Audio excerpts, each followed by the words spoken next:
Hello, my dear Franken friends, and welcome to Spookyou, your one-stop shop for all things ghastly and ghoulish. I'm your host, Barnabas Vixen. How horrible of you to join us. Curl up, invite your friends, and by all means, make sure those lights are out. That way it's harder to tell what may or may not be lurking around you. There's nothing like a good mystery, am I right? Tonight will feature a singular tale of devilish design curated by those wicked weavers of woe. And without further ado, allow me to pass the reins on over to our vivacious voiceover virtuoso Trey Falco for tonight's sinister story. Please keep all limbs and side covers at all times. We wouldn't want anything to go missing now, would we?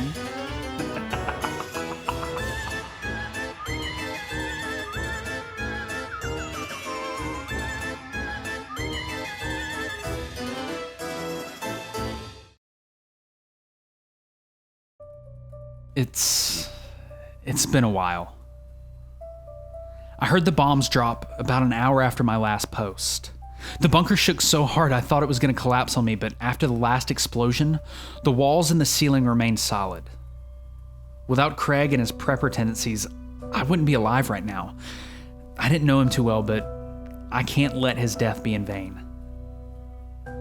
When I first got here, the creatures continued pounding on the door relentlessly, but to my relief, none of them had managed to make their way into the bunker before I did. After the final bomb dropped, the outside world went silent. From inside the bunker, it seemed like the creatures hadn't even made a dent in the thick metal door that separated me from them. After hours of listening for any activity outside the door, I collapsed onto the bed. Craig had installed a single cot, which wasn't particularly comfortable, but with the sense of a seemingly safe environment to lay down in and the fact that it was a hell of a lot more comfortable than the wooden floor in the attic, I managed to fall asleep. I had vivid nightmares of the creatures that night and woke up in a cold sweat. I opened my eyes and was looking directly up at the ceiling. I tried to lift my head, but something stopped me. My body was stiff and rejected every signal I gave it to move. It felt heavy, like gravity had increased tenfold, and I was stuck. That's when I noticed, in the corner of my eye, the dark figure that stood in the opposite corner of the room. Its shadow cast by the small battery-operated light on the wall next to me. I struggled to make out who or what it was that had found its way into the safe place I thought I had secured. The figure started moving towards me and my heart skipped a beat. The figure's face became illuminated by the light and its huge sunken eyes stared back into mine. I wanted to scream. I wanted to jump out of the bed I was helplessly lying in and do something about the situation I'd found myself in, but the closer the creature got to me, the less control I felt I had over my own body. Its tall form reached higher than most professional basketball players, with its head nearly touching the bunker's relatively low ceiling. At this range, I could make out more details about the creature. Tightly bound to its thin body, the creature's dark skin appeared charred. Its huge eyes remained the only recognizable characteristic on its face, and its long, sharp, finger-like claws taunted me. The creature arched its head down towards me, and its face grew closer to mine. It felt as though the creature were sucking the soul from my body. The sheer terror I felt and the malicious force the creature exuded forced me to squeeze my eyes closed and wait for the inevitable to occur.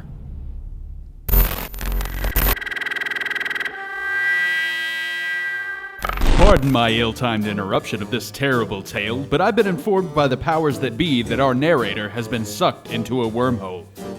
While our Neutronian technicians work on fishing him out, quite literally bait and all, I'd like to take a moment to tell you about one of our sponsors, Katarina's Potion Emporium. Whether you're brewing up a powerful love potion to ensnare that special someone, or a potent drought of imminent death, you'll find all the ingredients your shriveled up little heart desires. Don't fancy yourself an apothecary? No worries! Katarina has lined the shelves with her very own concoctions, at affordable rates. And right now, if you scream "Spook You" into the cold night air around midnight, you'll receive Katarina's deepest thanks with your first purchase. Hurry now, this deal won't last long.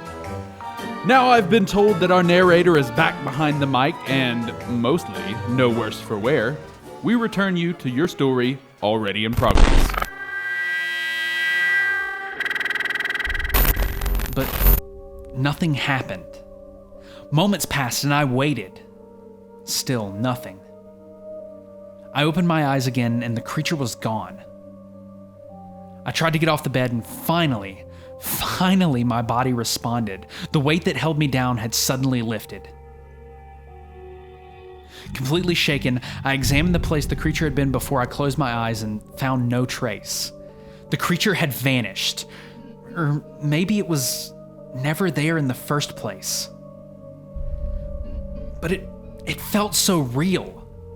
I've never experienced sleep paralysis before, but those creatures had an unimaginable effect on my psyche, it seemed. I couldn't continue sleeping after that ordeal. I got up completely and made the bed. I decided to take an inventory of what Craig had bought for this place. He wasn't lying about the amount of food that he had stockpiled. While it wasn't anything fancy or particularly tasty, it got the job done, and honestly, beggars can't be choosers. A huge water tank had been installed in the bunker, which was completely full of potable water. The lights in the bunker were powered by rechargeable batteries, and Craig had obviously never wanted this place to go dark because there were enough in here to last a lifetime. I estimated that if I rationed correctly, I could live for at least a year in the bunker with these supplies. I didn't really have a clue on what to expect about the size and contents of the bunker before getting there. All that mattered before was getting to the bunker in one piece, literally. The size of the bunker was adequate for a single person, about 4 by 4 meters, consisting of a single living space with everything needed for long-term survival located in the one room. From the bunker door located in the center of the south wall, the bed I slept on prior was situated in the adjacent right corner of the room. The toilet was located in the opposite corner adjacent to the north and east walls, along with all the miscellaneous medical supplies. In the far left corner, adjacent to the north and west walls, was the large water tank, and next to that was where Craig had stored the food supplies in countless numbers of large, sturdy containers that towered over me. Additionally, the clothes located in the other corner, adjacent to the south and west wall, were my size, so it meant I wouldn't need to sit and bathe in my own filth while seeking refuge here. Fortunately, Craig was obviously a meticulous prepper, as almost every container and compartment was labeled with exactly what it contained. After moving a few of the containers that lined the walls, to my surprise, I stumbled upon one labeled weaponry. I didn't know what to expect inside, but I prayed that there would be something that could replace the pistol I so stupidly dropped at the bottom of the basement stairs before coming in here. Carefully lifting the lid, the contents of the container revealed itself to me. Inside laid a pistol. It appeared to be a smaller model to the one I lost, but guns were, and definitely still, aren't my forte. A box full of ammunition was positioned next to the gun, in addition to a decently sized sheathed hunting knife. I picked up the knife and removed it from its sheath. The sharp blade looked brand new and was about 6 inches long, not that it would be much use against the creatures anyways. I would be torn apart before I could even get close enough to land a single hit with it, but regardless, it was better than no melee weapon at all. I definitely thought I had the mental ability to stay isolated for a long period of time, but after a single day, I felt like those creatures were getting into my head. Humans are social creatures, and I'm afraid I'll go crazy in here alone, especially considering what I saw when I woke up. I would physically be safe here, but staying here alone for a long period of time seemed just as bad as facing the new reality that was outside. If I can't even go a single night without seeing those creatures, the bunker would be the end of me and my mental health if I wasn't careful. It was hard to tell what was going on outside the safety of the bunker. Not only could I not hear anything, I also had no signal on my phone since entering, and Craig obviously didn't plan on contacting the outside world when shit hit the fan, because I wasn't able to find any form of radio that would work in a place like this. However, it was important for me to find out the fate of everyone else. I couldn't be the only survivor. It It was almost as if something was compelling me to leave the bunker. The dreams and the visions I'd had led me to believe that something didn't want me to stay in the shelter and safety of the secure bunker. I convinced myself that I could always return here if necessary, but getting to a bunker where there are other people and a community to develop would be an ideal situation. I decided to wait over a week before making this decision. The days in the bunker dragged on, and without a sense of day and night, I constantly felt like I was on the edge of going crazy. An irrational fear grew inside me. The nightmares and visions of the creatures became worse, but always ended before they offed me for real. Something wasn't right here, and I was itching to get out. If the creatures were waiting for me outside the bunker, I would be torn apart in minutes. But I had to believe that the bombs that were deployed wiped a large portion of them out. However many there were to begin with. Regardless, I needed to know, and I had a firearm once again to back me up. I found a high-quality bug-out bag already pre-packed with essential equipment during my stay here, which included a portable water filter and canteen, fire starters, medical gear, a change of clothes, a few MREs, a torch, navigation tools, a multi-tool, and a tarp. Needless to say, this made the choice of what to bring with me a lot easier. Additionally, despite the hunting knife I found earlier being a seemingly useless weapon against these creatures, it provided some peace of mind for whatever reason, and I decided to carry it along too, as well as the pistol and ammunition found with it. I was as prepared as I would ever be, and whether I stayed in the bunker or not, my fate would likely remain the same if those creatures still remained outside. If they survived those bombs, how the hell am I supposed to do the job? The plan was to get out of the bunker safely, find a form of transport, get to the nearest communal bomb shelter where I would likely find any remaining survivors, and when it's safe, I would come back and take all the supplies from the bunker. With the backpack on my back, a stomach full of as much food and water I could fit, and the pistol in front of me, ready to fire at anything that moved when I opened the door, I turned the handle and heard the bolts release. My nerves began to kick in, but what waited ahead of me, I needed to discover. Pulling the door, it cracked open and a cold draft hit me. Opening it further, I inspected the room, which was dark but seemingly empty. I guessed it was still dawn outside, and I looked at my phone to check the time. It buzzed in my hand and the vibration startled me. It was another emergency alert.